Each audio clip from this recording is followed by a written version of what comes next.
Gold jewellery से लदे ऊंट, दुबई में छुट्टियां होती है जब शेख की शादी होती है। आपने अभी अनंत अंबानी की शादी का भव्य रूप देखा होगा, लेकिन क्या आप जानते हैं कि इससे भी भव्य होता है शेख की शादी, जो कि दुबई के होते हैं या फिर यूएई के होते हैं।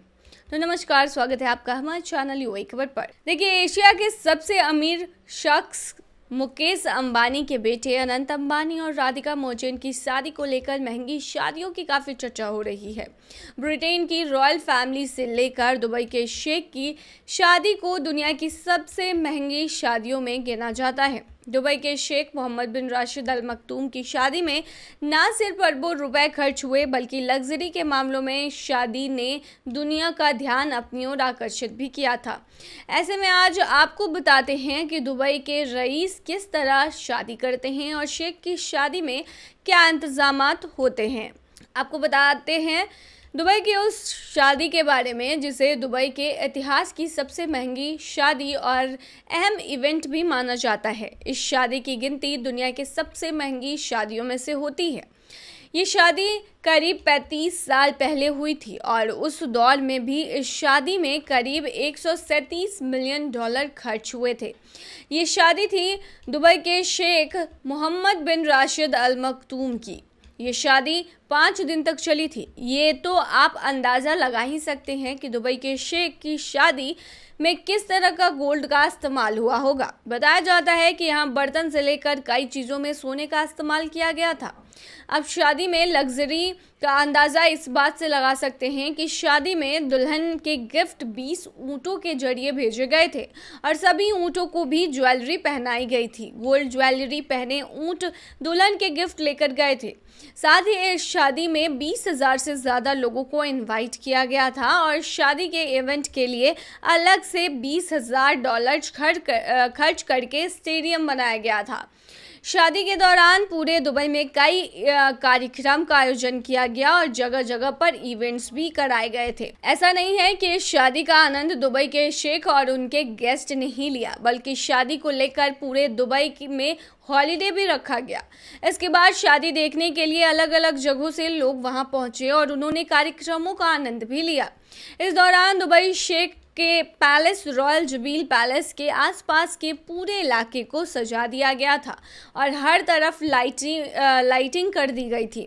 साथ ही वहां आने वाले वाहनों पर भी रोक लगा दी गई थी। इसके बाद शेख को रॉयल गार्ड दिया गया।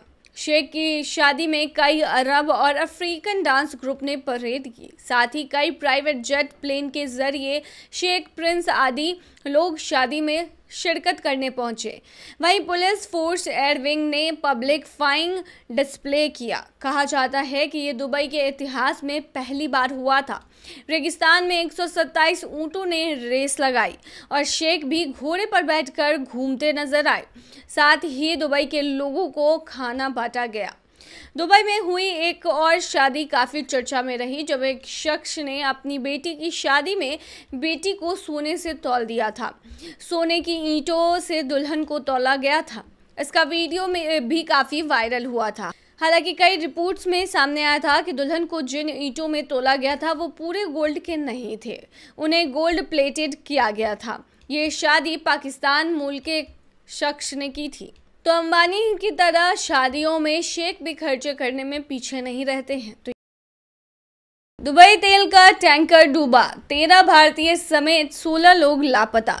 देखिए, एक बहुत ही बुरा हादसा हुआ है। ओमान के समुद्री क्षेत्र से प्रेस्टीज फाल्कन नाम के एक तेल टैंकर के डूबने की घटना सामने आई है। ओमान अधिकारियों ने बताया है कि यह हादसा तब हुआ जब टैंकर दुबई से यमन के आदेन बंदरगाह की ओर जा रहा था। इसमें सवार करीब 16 चालक दल के सदस्य अब तक लापता हैं और इसमें उससे भी बुरी बात यह है कि उसमें से 13 भारतीय हैं। जानकारी के मुताबिक ओमान की नौसेना और तट रक्षक बल ने तुरंत बचाव अभियान शुरू कर लापता लोगों को तलाश करना शुरू कर दिया है, लेकिन 2 दिन बीत जाने के बाद भी कोई सुराग नहीं मिल पाया है।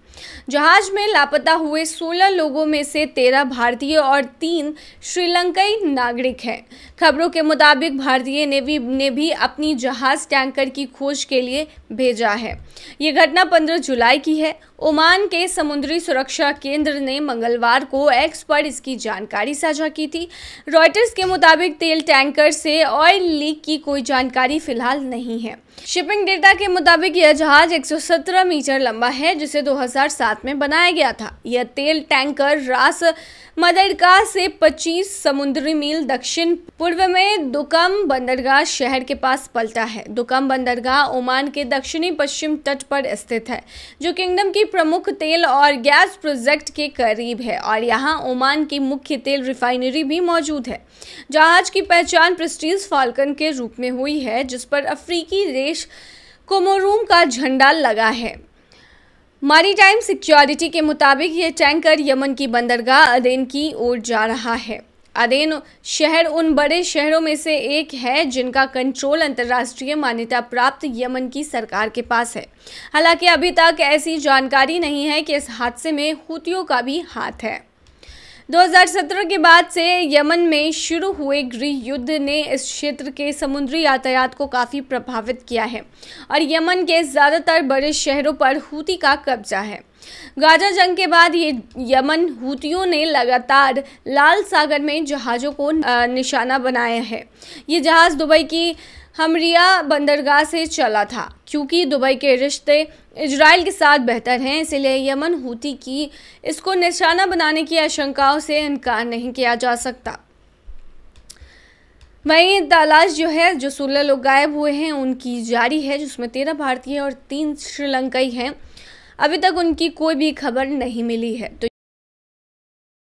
प्यार के जाल में फंसा कर लड़की को दुबई में बेचा, अब वही लड़की को मिल रही है वहां पर फांसी की सजा। आखिर क्यों, चलिए बताते हैं पूरा कहानी इस वीडियो में। देखिए, आमतौर पर आपने फिल्मों में देखा होगा जहां पर लड़की को प्यार के जाल में फंसाया जाता है और फिर उसे बेच दिया जाता है, जैसा कि आपने गंगूबाई में देखा होगा। लेकिन ये रियल लाइफ में भी हुआ है, जहां पर फेसबुक के जरिए एक लड़की ने एक लड़के से दोस्ती की। लड़का जो था उसने उसे रिझाया और उसके बाद उसे जाकर दुबई में बेच दिया। अब आलम यह है कि जो लड़की दुबई पहुंची थी, अब उसे वहां पर फांसी की सजा मिल रही है। फेसबुक के जरिए हुई दोस्ती युवती को भारी पड़ गई। प्रेमी युवती का इलाज कराने के बहाने उसे आगरा ले गया था, वहां से उसे दुबई भेजा और फिर दुबई में बेच दिया। अदालत ने युवती के पिता की याचिका पर दुबई के एक कपल सहित 4 के खिलाफ रिपोर्ट दर्ज करने का आदेश दिया है। वहीं युवती कपल के बेटे की हत्या में फांसी की सजा होने पर दुबई की जेल में है। देखिए, मरधौंद थाना क्षेत्र के गोयरा मुंगली निवासी शब्बीर खान ने सीजेएम कोर्ट में प्रार्थना पत्र देकर बताया है कि उसकी बेटी शहजादी, जो कि 33 साल की है, कभी आग में जल गई थी, जिसके कारण वो दिव्यांग हो गई थी। वह बांदा रोटी बैंक नामक संस्था से जुड़कर समाज सेवा का कार्य भी करती थी। फेसबुक के जरिए आगरा का एक युवक उजैर पुत्र मलतूब उसके कांटेक्ट में आया और नवंबर 2021 में उसका इलाज कराने के नाम पर बेटी को अपने शहर ले गया। वहां उसका वीज़ा बनवाया और बहला फुसलाकर दुबई में रह रहे आगरा के ही लोग, जो एक कपल था फैज़ अहमद और नादिया, उनके पास भेजकर उन्हीं कपल के पास लड़की को बेच दिया। उजैर ने बेटी के गहने, दिव्यांग कार्ड, एटीएम आदि अपने पास रख लिए। बेटी का बैंक में सारा जमा रुपया, दिव्यांग का पेंशन आदि एटीएम से निकाल भी लिया। उधर दुबई में कुछ दिन बाद फैज के 7 वर्षीय बेटे की गलत इलाज के कारण मौत हो गई। फैज ने बेटी को हत्या के मामले में फंसा दिया। वहां की अदालत ने बेटी को दोषी ठहराते हुए फांसी की सजा सुनाई है। यह मौजूदा समय में जेल में फिलहाल हैं। वरिष्ठ अधिवक्ता अभिषार दीक्षित ने बताया है कि सीजेएम भगवान दास गुप्ता ने मामले को गंभीर अपराध मानते हुए मरधौंद थाना पुलिस को मानव व्यापार, धोखाधड़ी आदि में फैज पत्नी नादिया, फैज की मां अंजुम, सहाना बेगम, उजैर के खिलाफ केस दर्ज कर विवेचना के आदेश दिए हैं। सीधे शब्दों में अगर बताया जाए केस के बारे में, तो बता दें कि एक लड़की थी जो कि शारीरिक रूप से विकलांग थी, क्योंकि कभी हादसा हुआ था जिसमें वो आग में जल गई थी। वो लड़की समाज सेवा कर रही थी एक संस्था के साथ जुड़कर, और वहीं फेसबुक के जरिए उसका एक लड़के से मुलाकात हुआ, जिसके बाद लड़के ने उसे रिझाया और उसे आगरा ले गया उसका इलाज करवाने के लिए, जहां पर उसने उसका वीज़ा बनवाया और उसे दुबई में एक कपल जो कि आगरा के ही थे और रह रहे थे उनके पास भेज दिया। यूं कहें तो उसे बेच दिया। लड़की उन्हीं लोग के साथ रह रही थी जो दुबई में आगरा के लोग थे। वहां पर उन दोनों कपल यानी कि जो आगरा के लोग दुबई में थे, जो कपल थे जहां लड़की बेची गई थी, उनका एक 7 वर्षीय बेटा था जिसकी मौत हो गई इलाज में कमी के कारण या फिर इलाज में गलती के कारण, जिसकी वजह से उन्होंने इसका दोष जो है उस लड़की पे डाल दिया जो कि विकलांग है और दुबई में बेची गई है। उसके बाद उस लड़की पर कार्रवाई की गई, उसे दोषी पाया गया और उसे फांसी की यानी कि मौत की सज़ा भी सुनाई गई है। इसको लेकर अब पिता जो है वो रिपोर्ट दर्ज करा रहे हैं और पिता ने शिकायत पत्र देकर अपनी बेटी को छुड़ाने की बात कही है। साथ ही 4 लोग जिन्होंने उसे बेचा वहां पर और जिनके साथ वो रह रही थी, कुल मिलाकर 4 लोगों पर शिकायत दर्ज कराई गई है और इस मामले में हस्तक्षेप करने के लिए कहा है ताकि लड़की की जो फांसी की सज़ा है वो रुक जाए। इतना ही नहीं, लड़की देश अपने वापस आ सके। तो आप देख सकते हैं कि एक छोटी सी गलती के कारण लड़की आज कहां से कहां पहुंच गई और उसकी गलती बस इतनी ही थी कि उसने फेसबुक के जरिए एक व्यक्ति से मुलाकात की और उस पर भरोसा कर लिया। तो अगर आप भी किसी ऐसे को जानते हैं जिससे आप ऑनलाइन मिले हो तो थोड़ा सोच समझ कर ही चलिए, क्योंकि माहौल काफ़ी ख़राब है, कहीं आपके साथ भी ना ऐसा हो जाए। तो ये थी तमाम जानकारी। बनी रही ऐसी तमाम खबरों के लिए यूएई खबर पर।